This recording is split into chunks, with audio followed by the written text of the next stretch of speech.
Welcome to the Lean Blog Podcast. Visit our website at www.leanblog.org.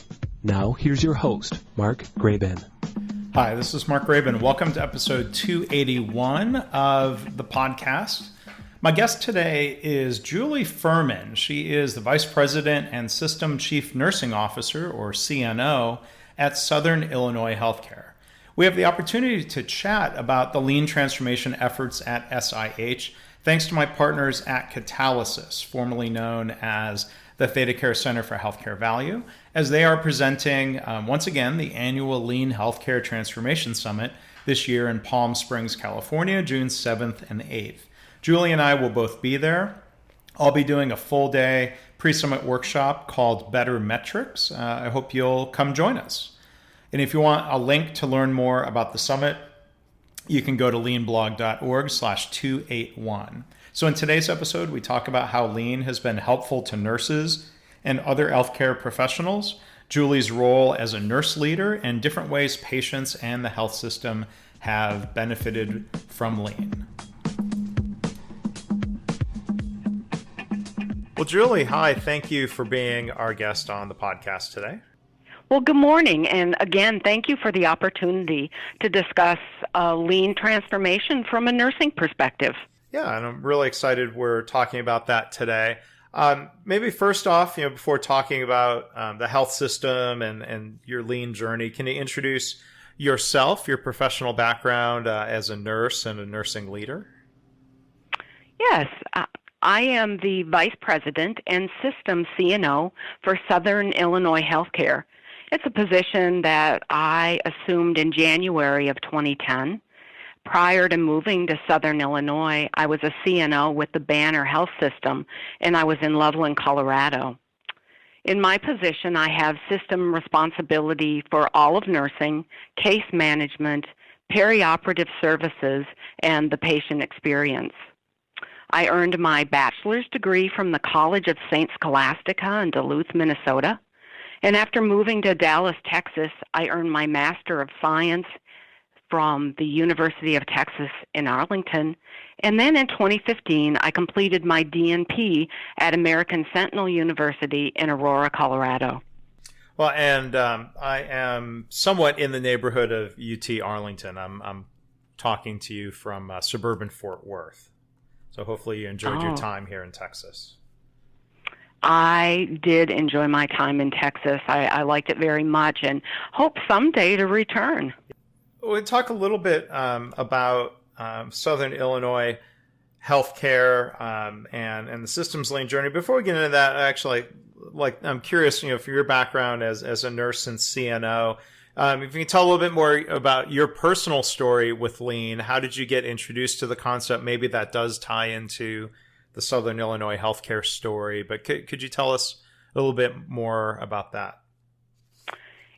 Sure. In sort of a prior life, if you will, the first association I had with any lean thinking was in around 2005, and it was in an organization that used the GE change management model, which included the concepts of, workouts to promote rapid cycle change. This organization also had engineers who used Six Sigma concepts to help make improvements and gain efficiencies. So I would tell you that that was probably my first introduction, although I don't think we called it lean at the time. Mm-hmm. Yeah, I mean, if there was a heavy GE influence, and back in those days, they had not embraced lean the way they have here in more recent years, combining lean and Six Sigma and methodologies. So, I'm curious. The background, nurses have different backgrounds than my background's engineering. I'm curious, what was some of your reaction to learning about these ideas that are often framed as coming from manufacturing companies like GE or Toyota? How did you kind of how did you see the challenges and how that could how the methods like that could help? I'm curious how you reacted to it. So, first of all, it was really a pause to, think about how does this impact patient care where we're dealing with people and not widgets. Right. And one of the things that I really had to embrace, and one of the things I try to get my team to embrace, is it's not just one more thing. Rather, it's a new way to do work that improves the care we deliver to our patients. So the more that we can lean out our processes and eliminate waste and redundancy, the better it is for our patients, for our nurses, for our leaders. So that was how I, again, after hitting pause, that's really how I started to think about it. Yeah, and that opportunity to hit pause is something that we don't often get a chance to get. Hospitals are, of course, very busy places with minute-by-minute demands for patient care. Can you talk a little bit, try to paint a picture for listeners who don't work in healthcare, listeners who don't know what it's like for nurses at the bedside? I mean, even thinking today at Southern Illinois Healthcare as part of your lean journey, what are some of the challenges that your nurses face on a daily basis? Oh, I think that's a great question, because it is a journey. Change doesn't happen overnight. So some of the challenges that we, come up against are time and competing initiatives. Healthcare is ever-changing, fast-paced, new changes, right around the corner all the time. So carving out the time and making sure that this is a priority in our daily work.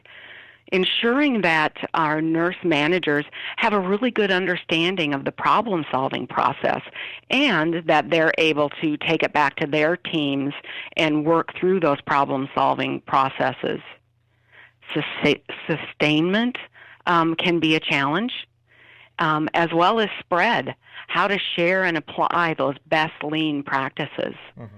And then increasing staff participation in the problem-solving process can be a challenge as well. Yeah, and those are those are definitely common challenges, and maybe we'll delve more into how you're addressing those. But how would you describe the overall Southern Illinois healthcare lean journey? Did that predate your arrival in 2010? What from your perspective, how did that get initiated and take shape there at your system? So it did not predate me. I would tell you in probably 2011, our CEO, Rex Buddy, introduced the senior leadership team to the book On the Men by John Toussaint. Mm-hmm. And as a team, we read the book, and then we discussed the concepts and begin to visualize how this type of transformation might work in our organization.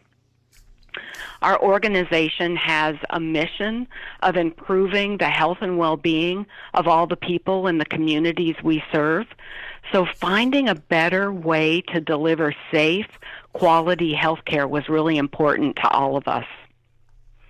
So we made several field trips visiting Gemba at other organizations. We braved the Wisconsin spring and flew into Theta Care. Mm-hmm. And that was really our initial exposure. And we were intrigued. So we followed up with a visit to one of the BJC hospitals in St. Peter, Missouri. And then we were hooked. We knew that this was something we wanted to do. So to help us on our journey, we began to work with an organization, Next Level Partners, mm-hmm. to help guide us on our journey. And so then they came in and they started by teaching our leaders and our staff about lean healthcare. But more importantly, they taught our leaders to teach others about lean healthcare. Mm-hmm. Yeah. So, kind of teach a man to fish. Mm-hmm. And the women too. Yeah, exactly. Our first major step into lean was embracing and launching lean daily management. And so we, as as a senior team, kind of strategically decided where we would go up first with our lean boards, and we call them patient care improvement boards here at SIH. And I am proud to tell you that nursing led the way on this initiative. My team embraced it, and we were the first across the system. Nursing units were the first ones to put up their patient care improvement boards. What do you think led to that enthusiasm or that spark for nursing to go first with this process? I think the opportunity to understand what the benefits could be if, we started to, look at our processes and, standardize workflows. I don't know how many times you could walk up onto a nursing unit and hear the nurses, complain, not that nurses complain, but say how busy they are. Yeah. Oh my gosh, I'm so busy. I have so much going on. So as a nursing leader, of course, you want to help them. And one of the best ways to help them is by helping them help themselves. And get involved in the process and start to define how they can shape their work so there is more time for them to spend with their patient at the bedside. Yeah, and I think that's a really important point there about freeing up time, being helpful. You used the expression it's not just one more thing to do. I was talking yesterday with some of the lean leaders from the Cleveland Clinic, and their physician leader for process improvement basically said that exact same phrase, that they are working to, as you said, engage all staff in problem solving and improvement. And I think it's difficult when, as you described, nurses are busy, leaders are busy, everybody's busy. There's this catch-22 of the time that it takes to go and eliminate some of that burden, eliminate some waste. That does take time that people might feel like they don't have at the very beginning. So did you have some strategies for even trying to get the ball rolling so people could see that would be a good time investment, investing in improving process to free up time, or do people say, we have no choice. Things are challenging. We have to get better. What was some of the dynamic there? So one of the things that I think really helped, free up time, so to speak, was adopting leader standard work, which really provided the structure and helped leaders identify what their priorities were. And then the organization adopted what we called the no meeting zone. And so that was an opportunity for leaders for a designated time in the morning to be in their areas, working with their teams on the problems that their teams are encountering every day and trying to make it better. So I think that was really important to helping us gain momentum and move all the processes forward. Can you talk a little bit more about the lean daily management processes as you are practicing it? For listeners who might not know other episodes in the podcast series, there's been a lot of talk on this topic the last couple of years. Episode 260, I interviewed Brad White, who's the author of a book called Lean Daily Management for Healthcare. Episode 249 was an interview with Steve Leischel, who's with the health system in Pennsylvania, writing about their daily management system. Episode 226 with Steve Heft and Dr. Bob Pryor kind of talks in part about their daily lean management system at the Scott and White Health System in Texas. So beyond what they're sharing, what Kim Barnes and Catalysis and the people from ThedaCare have shared, this has certainly been a hot topic the last couple of years. Can you give us a little bit more detail about your approach there, Julie, the boards and everything else that's involved, including, as you said, that leader standard work? Yes, absolutely. So on a daily basis, we we as leaders visit our Gemba boards, and these are, again, our patient care improvement boards in each of our areas. And there are metrics on the boards that the staff have identified as things that they want to work on. Some are in support of our strategic deployment process, and some are KPIs that we need to improve and keep it top of the mind awareness for everyone. So most boards have 5 measures that they're working on at any given time. Our leaders start their day with a startup huddle with each of their shifts, and we work 12-hour shifts, so there's two startup huddles a day, one at 7 a.m. and one at 7 p.m. And so then they set the team up for the day to so everybody understands what the initiatives are for the day and how we can all work together to make the team successful. And as they go about their day, they collect information that goes on to the Paretos that are on the board, capturing maybe why we're falling out in an area, and or if we've implemented a new SOP, is that SOP meeting the expectations that it was set out to?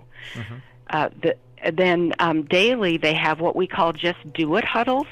And that's where they really do that deep dive into problem solving. They pick one of their metrics that they're really trying to work on, and they do a deep dive, and everybody gets involved in that problem solving process. Again, it's recorded on the board, so when the one-ups and the senior leaders come through for the daily Gemba walk, they're able to speak to the improvement that they've been doing or what they've discovered, and they may even tell us as senior leaders what barriers they're running into and how we can help them better the process.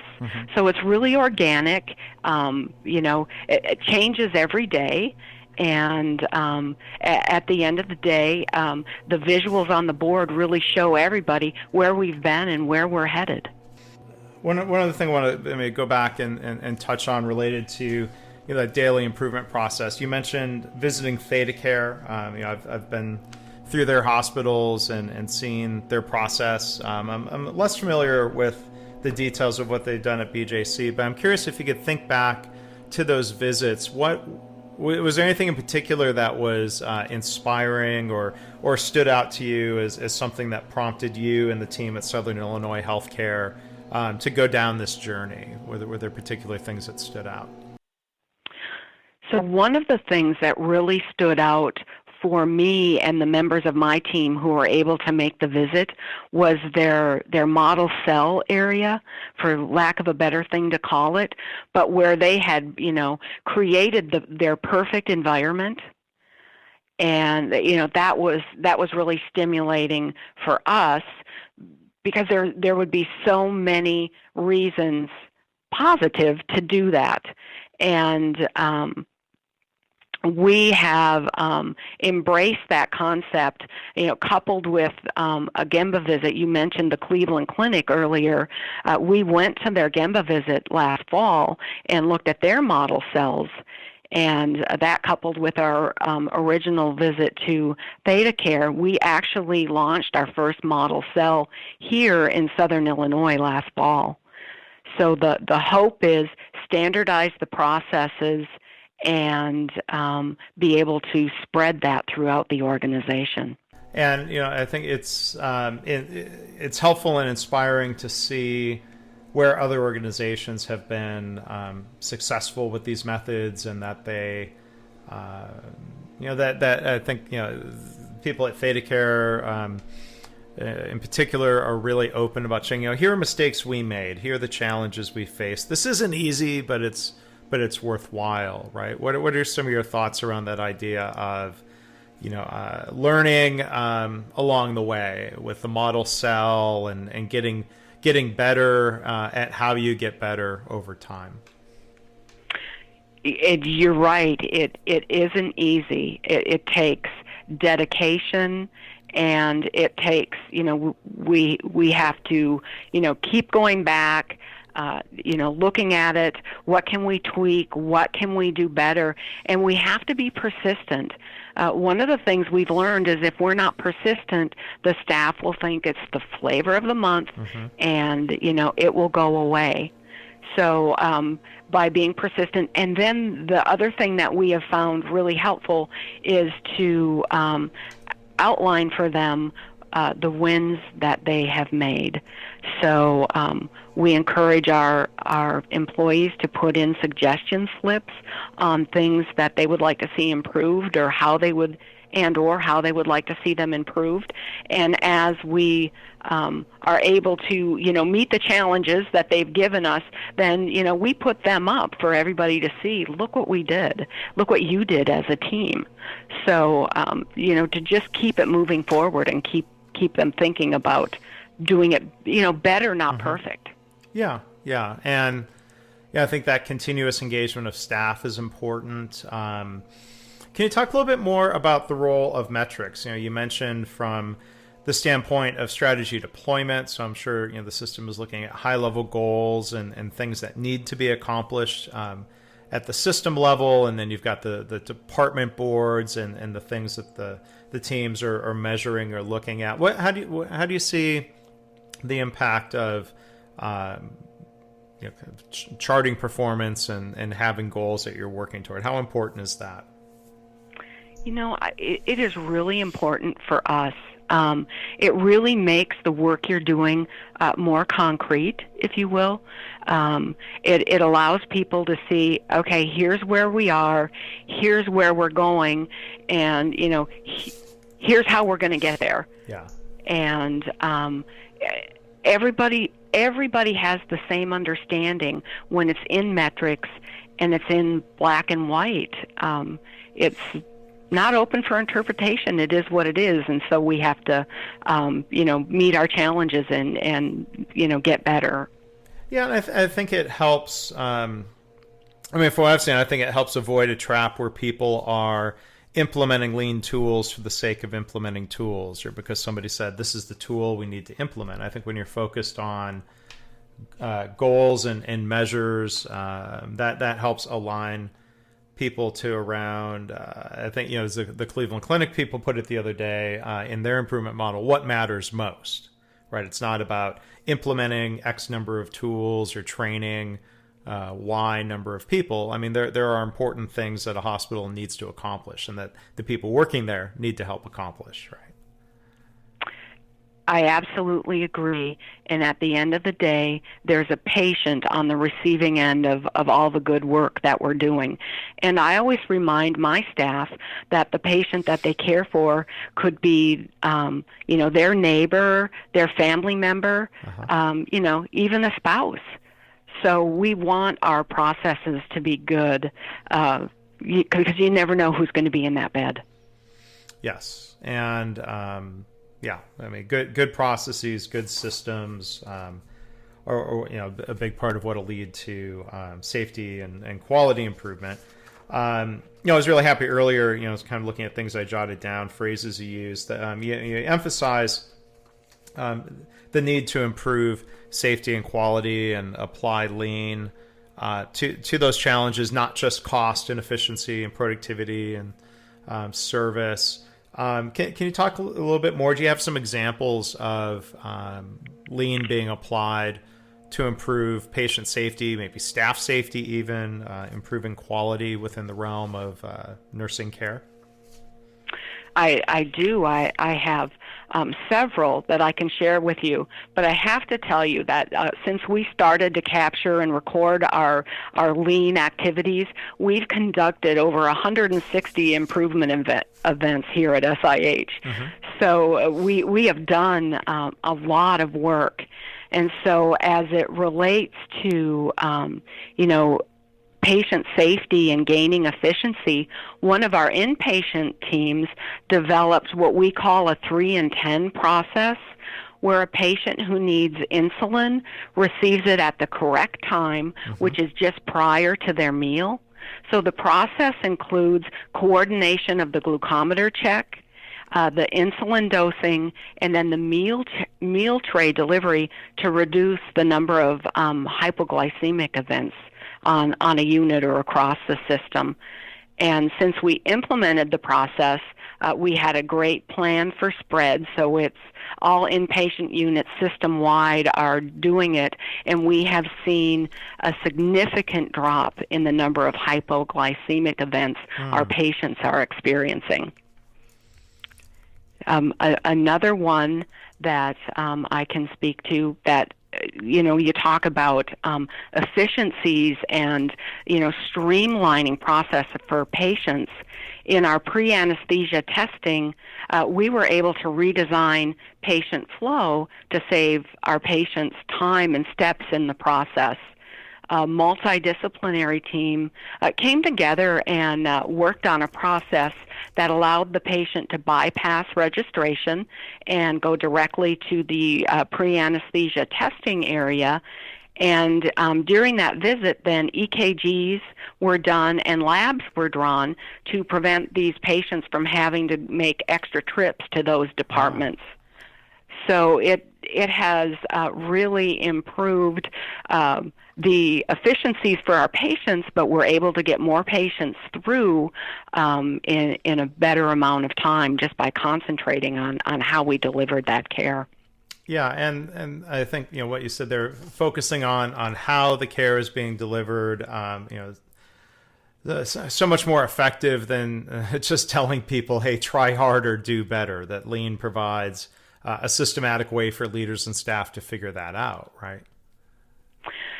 Absolutely, and one of the things that is so important, and as we talk about improving processes, is making sure that those people who are doing the work are actually the ones who are redesigning the processes.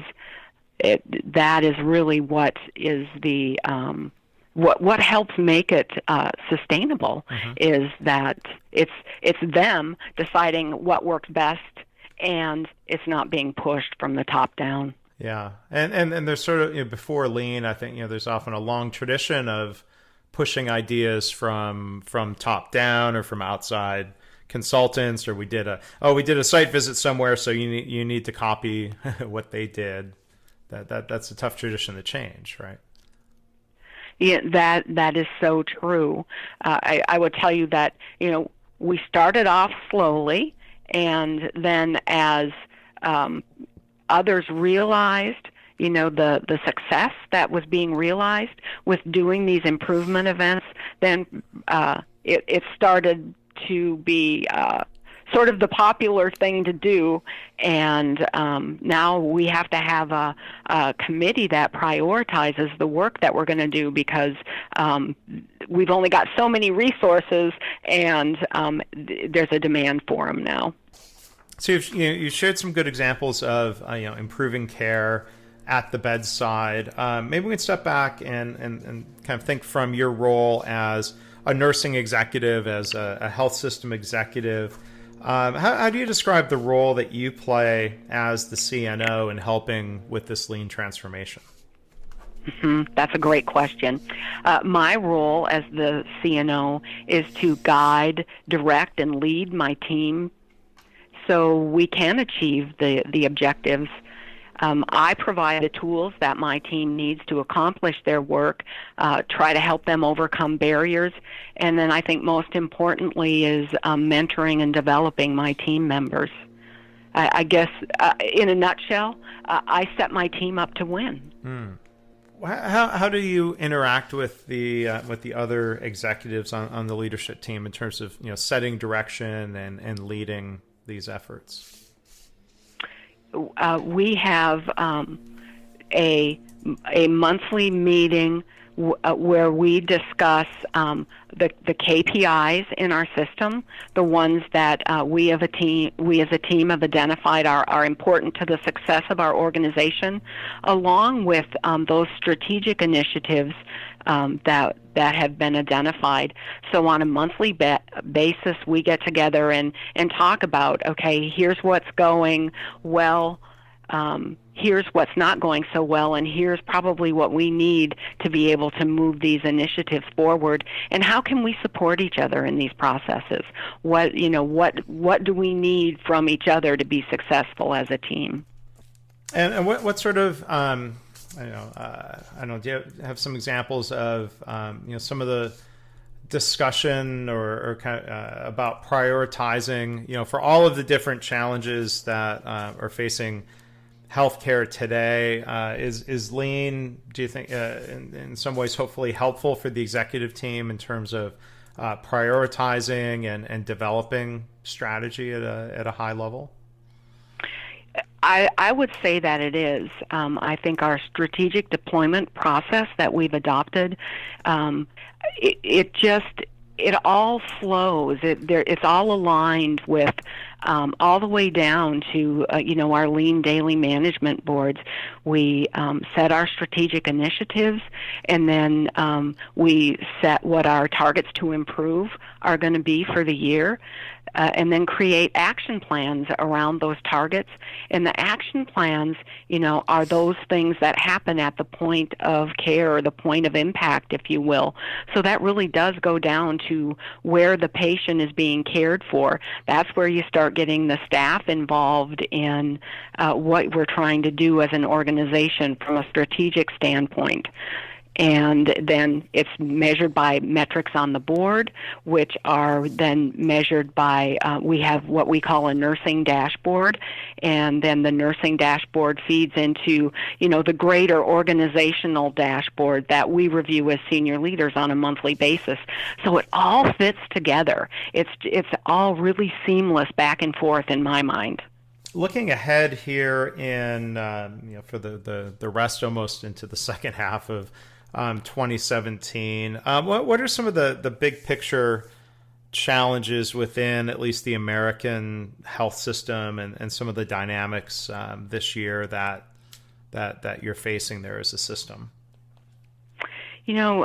Certainly one of the initiatives that the whole idea of providing the highest level quality care for our patients, balanced with the fact that reimbursement is shrinking a little bit or a lot bit. Yeah. And so lean thinking really provides a platform for us to look at how we can deliver that care in a more cost-effective manner. And, you alluded earlier that, cost and saving money isn't always the end-all, be-all goal, but it certainly helps. So, the opportunity to, save some money and then, as a nonprofit organization, be able to reinvest in ourselves is certainly helpful. And then, while we're improving our quality and hopefully having an impact on our patient experience, then we also build patient loyalty and have the opportunity to have the volume to also help offset some of the cost challenges that we're running into. This is all supposed to go hand in hand where, you said cost reduction. It's not the end all be all, but I think cost reduction is demonstrated to be an end result of doing other things well. Patient safety and quality, even though, reimbursement models don't always align with rewarding quality. People are working on that problem, thankfully. Becoming a better place to work, increases retention and lowers the cost of replacing employees who leave voluntarily. And then I think, you touched on another point. If patients are happier, outcomes are better. That can lead to market share and volume, is what I hear you saying. Yeah, absolutely. We pride ourselves in being a leader in healthcare in our catchment area, and a lot of the reasons that we're able to make the gains that we are making is because we have good processes to support the patient care in our facilities. What are some of your personal or within your nursing team immediate challenges or next steps or things that you're working on, in the next month or near future? Well, I'm glad you asked that, because one of the things that we are working on as a greater nursing team that we're really excited about, I talked earlier about having one model cell in one of our hospitals.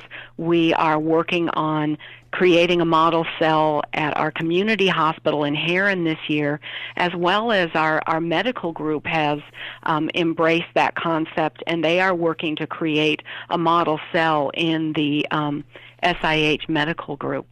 So I think those are very exciting, and the vision is when we have model cells, this will be the perfect place to onboard, new employees and make sure that everybody's, learning the same things the right way the first time.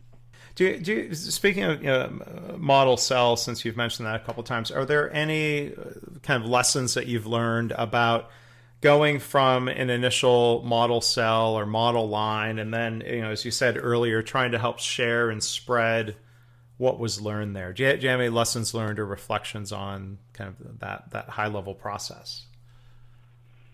Yeah. So the spread, I think spread is always kind of a challenge. And, what we've learned is that if we invite others in our own organization to come and experience it, to see it, to learn about it, as opposed to just hearing about it, it has been really beneficial to us. And then what we like to do then is use our subject matter experts, those who did the original work, to help teach processes in the next unit wherever we have deemed is going to go up. Oh, that's good. That's great. And I think that there's a different model there than, as you were saying earlier, it's not just the top down, but it's the hey, everybody all at once. Like, hey, we've got this best practice, whether it's hourly rounding or something related to hand hygiene or central lines. Hey, here's a best practice. Everybody, organization wide, go. And I'm curious, do you have any reflections on sort of that all at once top down approach versus the results and benefits from a model line, engaging staff, spreading in a different way? Yes. So doing a top-down approach is results were very scattered and very mixed. And we had difficulty making those kinds of changes stick, if you will. And so I take a step backwards and say you have to go slow to go fast.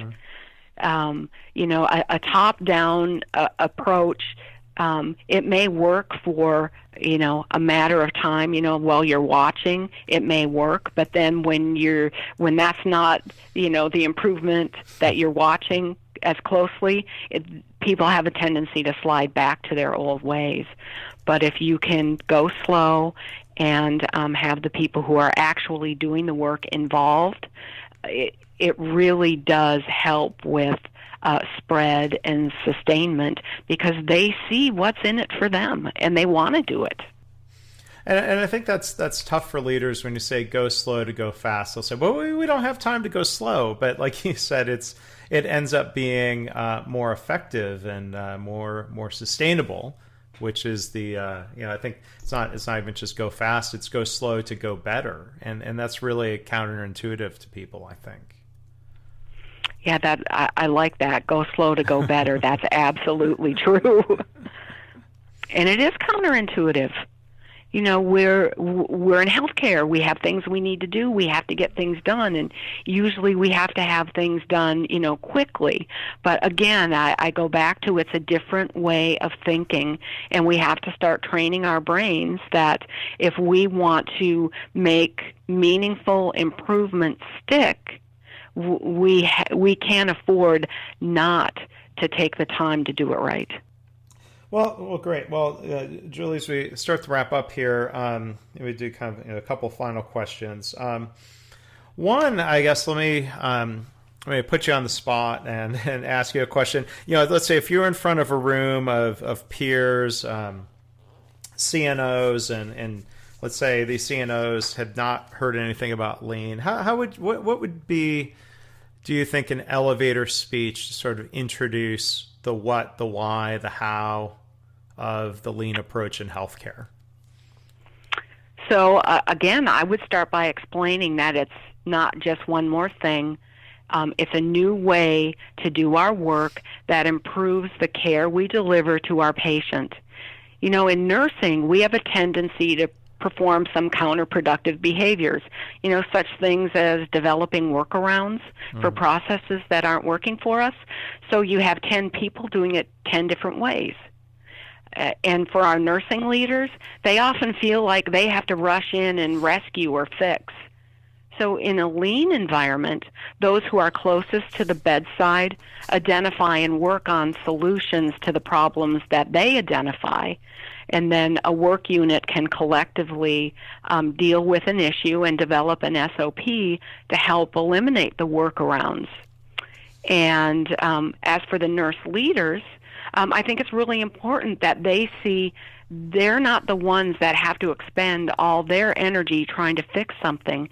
Instead, they empower the staff to do the work, and leaders empower or support them by removing obstacles and helping them be successful. So ultimately, I guess it's a solution that's developed. The solution that's developed by those doing the work. I think I've said it before. It's more apt to be sustained because they're bought in. They have they have ownership. If the caregivers at the bedside are working on the problem. Right. No, that's very good, and I think.